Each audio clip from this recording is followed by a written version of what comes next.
Hey everybody, this is Travis Robbins from Robbins Rehabilitation West and the Physical Resilience Outlook. Today we are going over vertical jump. So pretty straightforward activity, but I think kind of misunderstood, and we'll go into why that is. But Nick, make it really simple. What is the vertical jump test? Well, usually it's going to be standing next to a wall, put your hand up on the wall, mark that, jump up as high as you can, mark that, and check the difference between the two. Right, so it's a measure of how far off the earth you can get, right? That's it. Yeah, that was the simple version I was looking for. There's different ways to Sorry. measure it. So we have a vertical jump tester in our office that is a little bit more scientific and user friendly, but anybody can do this test at home. So it's just trying to find out how far off the ground you can get. There's actually some new testing stuff. I don't know, Dan, didn't you look into something you put in your pocket? Oh, isn't there an app on your phone sometimes that you can use to get your vertical jump? I'm not super sold on the accuracy of that, but what are other ways that people can test their vertical jump? Yeah, there is apps that you can like turn on, put in your pocket and jump, and they kind of use the accelerometer. There's also jump mats, which are a little more expensive, but have sensors in them, and then you jump on that, and it measures like your flight time to calculate the vertical. Okay. So obviously we're not going to do this test if we're having pain while jumping. Sometimes it's hard to determine if you have pain while jumping unless you jump. But if you have pain, then we're not going to do that. Common errors in this execution. Dan, how are we going to make mistakes in testing our vertical jump? The main mistakes, like with the wall test, would just be like an inaccurate measurement. Initially, you have to like extend your arm fully. So if people like keep their elbow bent, they're not going to have the right like starting position, and then your measurement's going to be off. Um, Otherwise, it'd just be like in your setup if you're not comfortable being close to the wall and that's decreasing from your height. That's only the other real thing you would see. And this podcast, if you're listening in audio version, is not as great as the video. There's going to be videos that goes through how to do this test exactly with a little bit more explanation. So don't worry about that. We're going to measure how far you can get off the earth. All right, Dan, so scoring, let's go over that. What obviously you want to be able to jump as high as possible, but what does that mean? If I can leave the earth a far distance versus not being able to do it a far distance, what does that tell me about my general health? So the height, I mean, the height gives you a kind of an estimate of your lower body like power, and how much like fast twitch muscle fiber strength you have. That does decline with age, but the measurement's more just a proxy for how much power you have in your legs, which is important for any like sporting activities, but also just like decreasing your fall risk. Okay, so let's talk about that. Most people that are listening to this are probably not preparing for a high jump event that's coming up. They might not even be preparing for like pickup basketball season where they want to get off the earth further for that purpose, or volleyball. I mean, we common think of jumpers that want to improve their vertical jump. But let's talk about the person that typically we see that will come and say, "Hey, let's see what your vertical jump is," and they'll say, "I haven't jumped in years." Like, why the heck are we looking at my vertical jump? And you said something about, well, power, which is important, but you also said balance. So talk to me. I guess I'll let Nick talk now. Nick, if someone does not jump, what are some predictions you might be able to make about their longevity or lack thereof?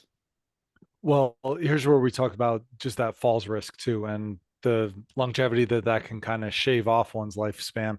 But talking power, talking that you're looking at how fast can you recover if, hey, I stub my toe on the floor. I have to be able to get my foot out in front as fast as possible to make sure that I'm not falling. That's one of the big things that I'm looking at with still maintaining that ability to have power in the legs to catch oneself from any of those circumstances. And that kind of goes over the negative consequences of losing this. We say this all the time, Nick, but what do the Russians say about I jumping? was waiting for this. The day you stop jumping is the day you start dying. So a bit drastic, but sometimes we use drastic words to import the importance of doing something. It is something that commonly, if you ask someone that maybe is in their 60s or 70s, when's the last time you tried to jump as high as you possibly could? A common response is going to be, I don't remember the last time I did that.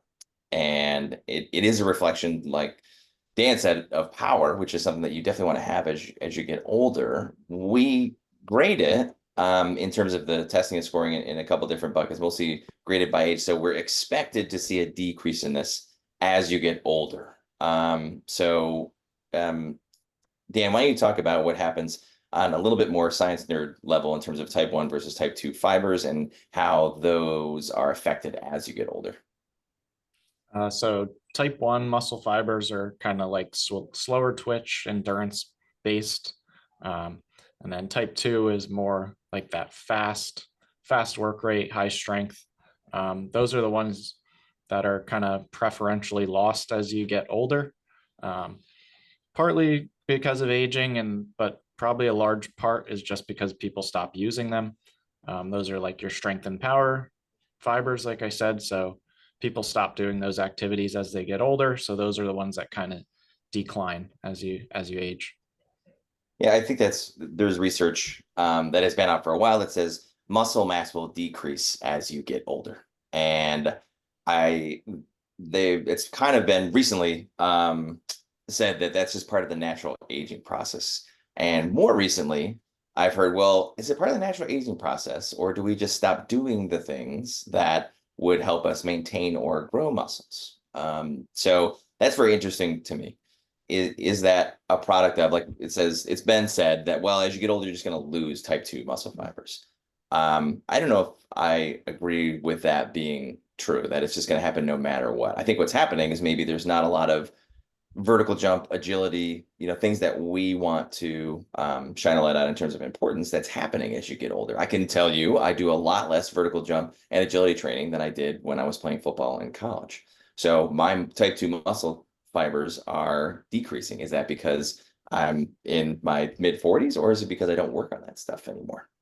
So that's something to keep in mind. But these type 2 muscle fibers are, like what Nick said, very important if you're going to have reactions to bad things happening to you. Typically in our situation, if there's a fall, if you can't get your foot out fast enough because you can't recruit the type 2 muscle fibers that you have, if they're decreased, then bad things are going to happen. What can we do to try to prevent the loss of those? Or, we might not be able to have the same vertical jump we had when we were in our 20s, but what's the top level of what we can achieve so that we can prevent bad things from happening? So, Dan, let's say somebody does the test and they don't perform that well. They're often surprised, especially when we do this with patients, when we give them a very low number. I think people overestimate their vertical jump. So I know I did when I tested it.